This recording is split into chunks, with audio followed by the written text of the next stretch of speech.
obviously tale of two halves, right? Started fast, have the lead, and ultimately give up too many explosive plays, don't make enough explosive plays, turn it over on our inside.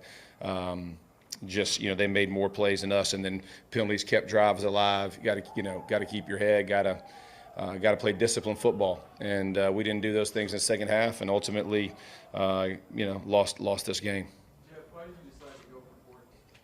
Yeah, I mean, I played a lot of football, so I've been a part of some crazy games myself. So yeah, I mean, when we walked out of halftime, I told them this team, they've won 9 of 10 of their games have been one-score games. Yeah, we didn't overlook. We understood how explosive this offense is, how many points they put up. So no, I'm not.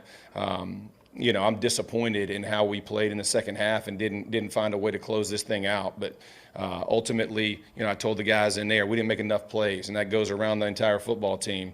And you got to look yourself in the mirror and understand when there's opportunities to make and close teams like that out, we got to make them. We didn't make them. Did you feel like you guys got too conservative? Special teams scoring better? No, man, it's on the football team, right? Listen, everybody in that room knows it's on everybody. We don't point fingers, we don't place blame. Again, you're up big in the first half. You have opportunities throughout the game to close the game on both sides of the ball. We make plays. That's there's no one way to look at this. Everybody in that room, played a part. So that's the most disappointing part, and everybody in there knows. Jeff, what were your thoughts off the put into it, knowing that? Oh, it's going to sting either. I mean, losing stings, man. I mean, it doesn't matter.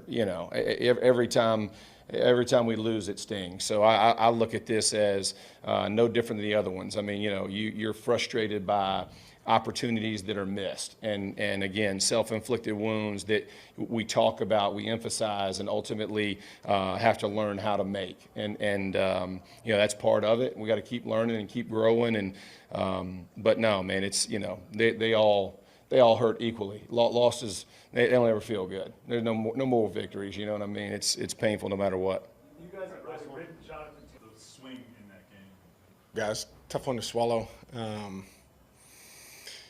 A lot of really good, in the first half, but it's more of the same when you have your opportunities to finish drives with touchdowns. Speaking from the offensive perspective, even early in games, when you get those chances, you've got to be opportunistic, and ultimately we didn't make enough plays to get the job done, and we didn't make enough plays at the right time. When you have chances to put people away, we've got to do a better job than we have done up until this point. Early in the season, is it the wrong mentality coming out of halftime thinking it's over? I don't think anybody had at least from my perspective, that it was over. I've played in this league a long time to know that a lot of different things can happen. Anything can happen. And so you just have to keep your head down and keep going and find ways to make plays when they present themselves. And I think it's not much. I mean, it's a handful of plays in a game. It's 3 or 4 plays from an offensive perspective that we've got to find ways to execute, and it's a win. And we just didn't make them. In the first